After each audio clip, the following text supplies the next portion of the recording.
Hi, I'm Dave Atkinson, and welcome to Life on the Straight. This installment in the Epic Remodel series covers the weeks of November 10th through the 23rd of 2019. The emphasis has shifted now to more construction and less demolition. On Monday, the crew removed all of the sheetrock from the great room ceiling, which made for interesting viewing of the attic area. The electrician also continued to remove old wiring throughout the house. Our new bathtub had arrived and was staged out on the front deck.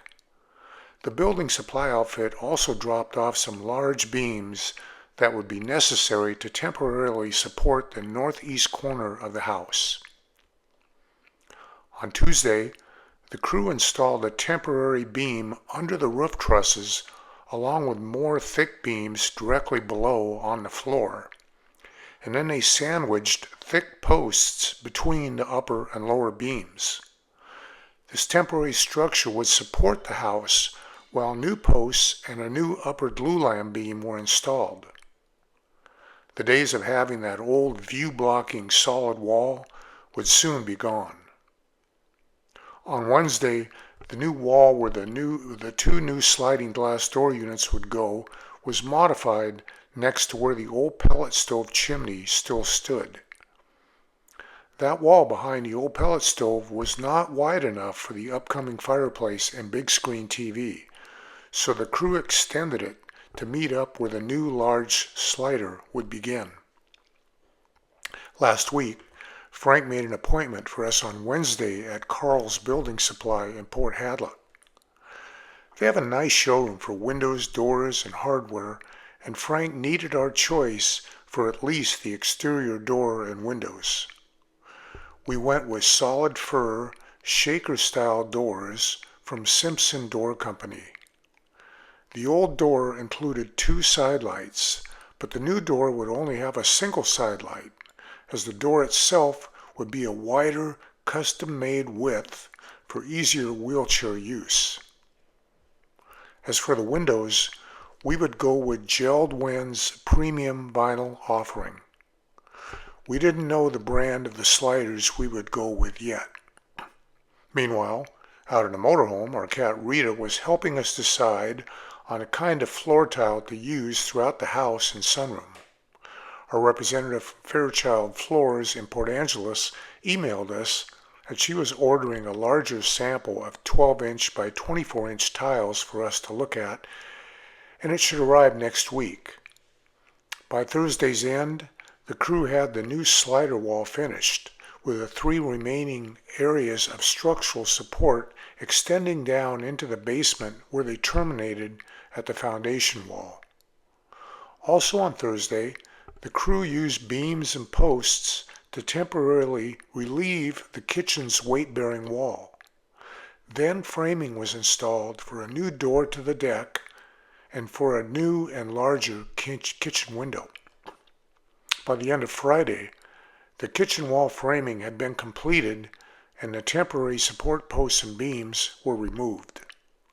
The crew also sealed up the hole in the master bathroom floor where the new tub shower pan was slated to go.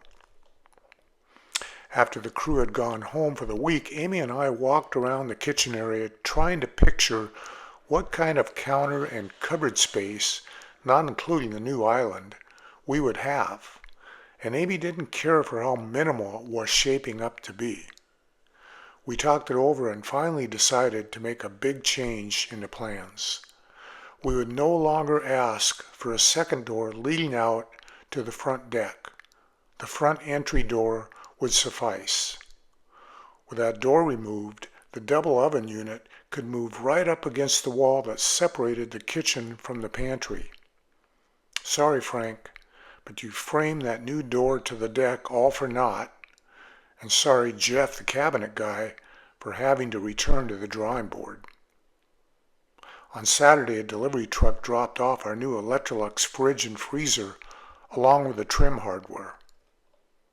The following Monday, the crew concentrated on the west end of the house. In the hall bathroom, The new full-width transom window was framed.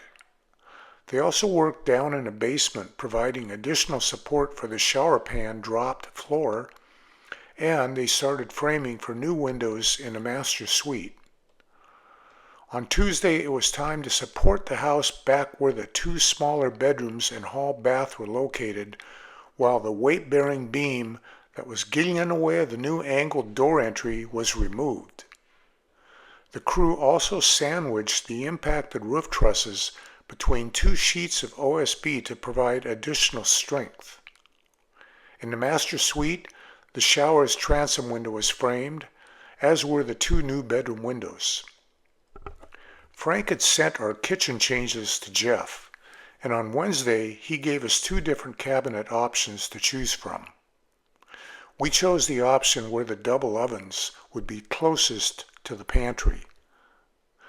The crew completed the glulam placement outside of the hall bath area. With the new design, the impacted roof trusses would have their corners cut off, and rather than sit atop the beam as they did before, now they would butt up against the glulam and be supported by brackets. We had ordered a new KitchenAid dishwasher from Costco. That's another Black Friday sale, and they delivered it to us that same day, giving the Electrolux appliances in a barn a little company. On Thursday, the crew removed the upper section of the chimney in the sunroom and temporarily sealed the hole where it poked up through the roof. They also removed the sliding glass door in the old dinette area, sealed it off with OSB and reframed it, plus they reframed the door to the deck that would no longer be needed. They also framed where the larger window would go in the laundry room. Finally, they removed the sheetrock from the wall that separated the two smaller bedrooms and removed some of the stud wall as well. By Friday, we had settled on using sliding glass doors from Marvin. They offered a low threshold, wheelchair-friendly threshold option that we couldn't find anywhere elsewhere.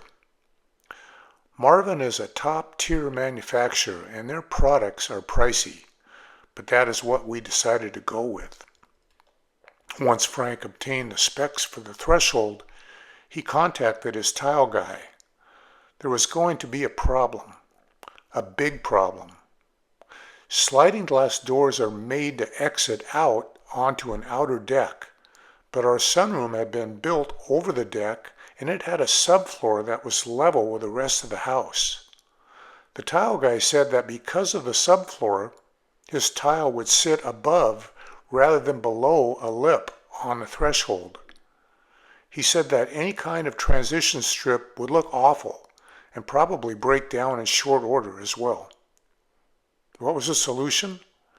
Frank's crew would remove the first OSB panel of subflooring closest to where the sliders would go, exposing the deck below. They would then remove each of the deck planks, plane them down in 1/64 inch increments, and reattach them to the joists. In layman's terms, the floor would slope ever so slightly downwards as it approached where the new threshold would go, and then the OSB panels would be reinstalled. By the end of Friday, the crew had removed the OSB and marked each underlying plank of deck material, and they also removed the remaining pellet stove chimney. That wraps up another 2 very busy weeks of our Epic Remodel project. Thank you for watching Life on the Straight, and please consider subscribing, which is free, to stay abreast of new content. Be sure to like and to share as well.